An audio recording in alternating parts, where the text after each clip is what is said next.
Pernikahan itu bukan perlombaan, tapi bukan berarti juga hidup jadi nggak punya tujuan.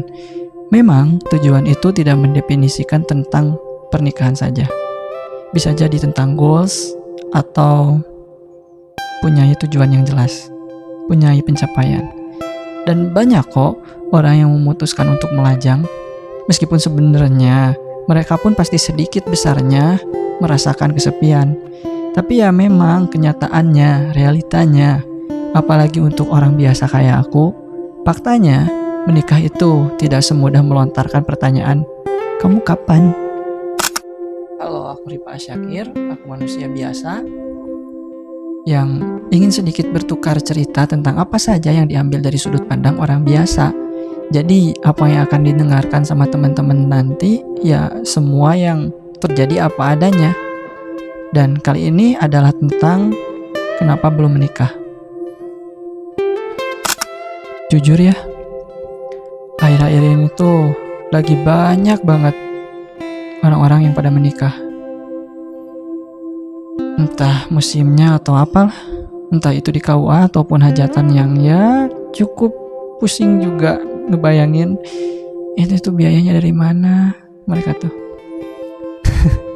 Karena ya realistis aja lah, sok aku berani bertaruh. Gak semua orang yang pusing pengen nikah bukan karena gak ada pasangannya.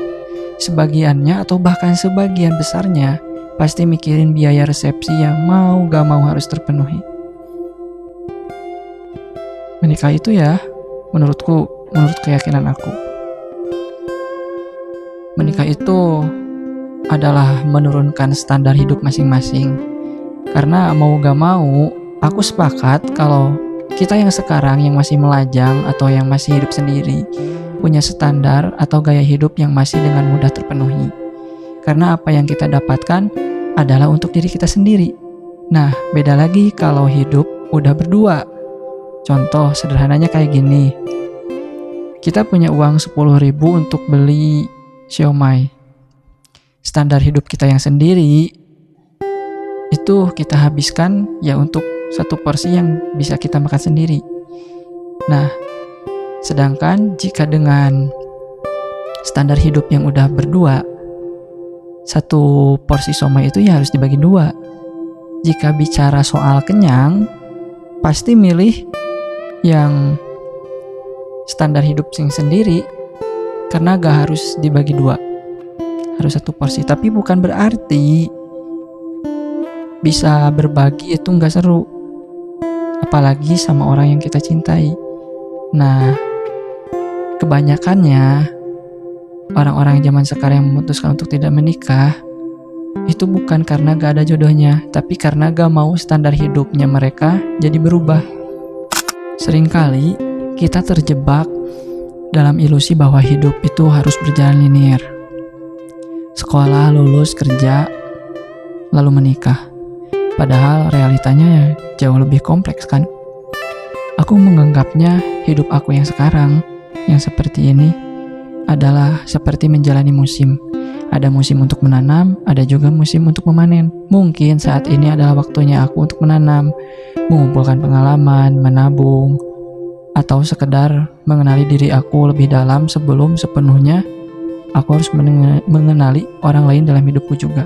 Bukan berarti aku merasa terbebani, tapi jujur, namanya ditinggalkan yang hanya akulah menjadi penyebab salahnya, itu bener-bener gak mau banget. Memang semua orang pasti berbuat salah, tapi aku gak mau. Istri aku loh itu nanti. Pernikahan itu bukan jaminan kebahagiaan, teman-teman. Mereka yang kita lihat bahagia dengan pernikahannya adalah yang tidak mencari kebahagiaan di dalamnya. Mereka tidak mencari, mereka hanya berusaha menciptakan kebahagiaan itu sendiri. Entahlah, gak terhitung pasti sekian kali banyaknya mereka saling memaafkan. Karena ya memang menyatukan dua kepala yang berbeda itu pasti ada perdebatannya. Terus gimana solusinya? Ya harus sama-sama ngerti. Oh iya ya, sekarang tuh udah punya pasangan, punya tempat mengeluh, punya tempat pulang, punya tempat cerita. Jadi gak cuman senangnya aja yang harus dibagi, capeknya juga harus bisa menemukan untuk saling mengerti. Misal, contoh sederhananya, sepasang suami istri bertengkar karena tadi teh gak saling mengerti. Istrinya pengen diantar ke pasar malam, sementara suaminya pengen tidur. Istrinya gak ngerti suaminya capek kerja seharian. Suaminya pun gak ngerti, istrinya nungguin seharian. Coba aja kalau istrinya ngerti. Oh iya ya, suami aku capek seharian kerja, nanti ajalah pas libur ke pasar malamnya. Atau suaminya yang ngerti. Oh iya ya, kasihan istri nungguin dari tadi. Istri nungguin dari tadi ditinggal kerja dan sekarang pengen ke pasar malam.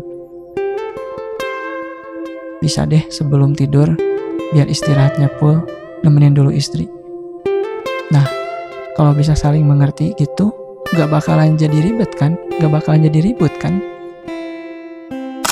Kalian tahu domino efek gak sih? Istilah domino efek dalam pernikahan. Kalau gak salah gini, ketika satu atau dua orang di lingkaran pertemanan itu ada yang menikah, hal itu seringkali memicu kesadaran bahwa kita sudah di usianya. Nah, ini menciptakan efek berantai, di mana orang-orang dalam kelompok usia yang sama mulai menyusul dalam waktu yang sangat dekat. Padahal, sebenarnya kita hanya sedang berjalan menggunakan kompas, menggunakan jam kompas yang ada di diri kita sendiri, bukan jam dinding orang lain. Menikah adalah keputusan besar dan jauh lebih bijak untuk memulainya. Karena kita harus sedang dalam kondisi siap, bukan dalam kondisi sepi. Apalagi karena semua teman sudah melakukannya. Karena aku pun menyadari lambat laun teman-temanku yang sudah menikah akan sibuk dengan anak dan urusan rumah tangga mereka. Dan aku mungkin akan merasa sedikit kesepian karena frekuensi berkumpul dengan mereka akan berkurang secara drastis. Banyak orang dewasa muda zaman sekarang yang menunda pernikahan justru karena mereka sangat realistis. Aku mungkin salah satunya. Dan aku sadar bahwa pernikahan bukan cuma soal pesta sehari, melainkan kesiapan mental, kesiapan finansial, dan komitmen seumur hidup. Jadi bukan sekedar ikut-ikutan, apalagi kalau ikut-ikutan tanpa kesiapan, tanpa pikiran yang matang. Karena pernikahan itu bukan sebuah taruhan. Menikah itu adalah teamwork. Menurutku, menikah adalah kerjasama. Banyak orang takut menikah karena merasa harus mapan sempurna sendirian sebelum ijab kabul itu tiba. Padahal di era modern sekarang, sudut pandang ini sudah mulai berbeda. Pernikahan adalah bentuk kerjasama tim, kerjasama sama partnership.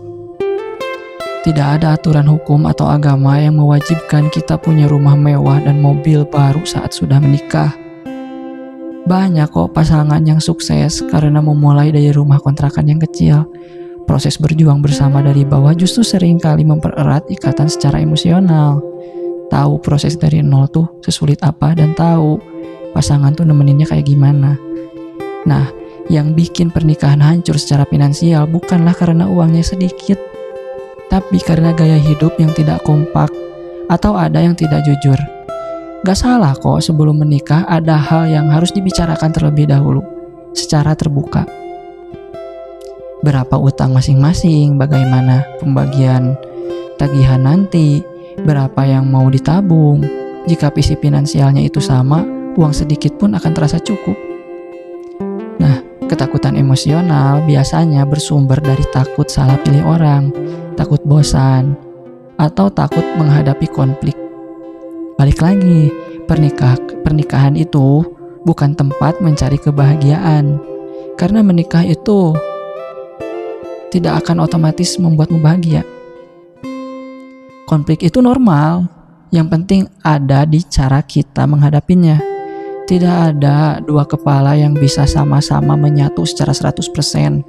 Kita pasti akan bertengkar dengan pasangan kita kelak. Atau bahkan saat ini pun aku gak tahu di luaran sana pasti ada yang sedang bertengkar. Dan aku gak tahu di luaran sana pasti ada yang sedang saling memaafkan.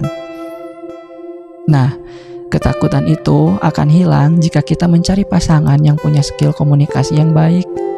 Orang yang mau mendengarkan saat ditegur. dan tidak memakai kekerasan saat ada masalah. Pilihlah orang yang aman untuk diajak berdiskusi.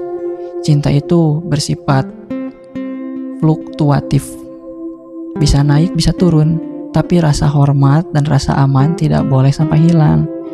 Cari pasangan yang ketika kita berada di titik terendah, ia akan tetap menjadi tempat yang paling nyaman dan paling aman untuk kita pulang.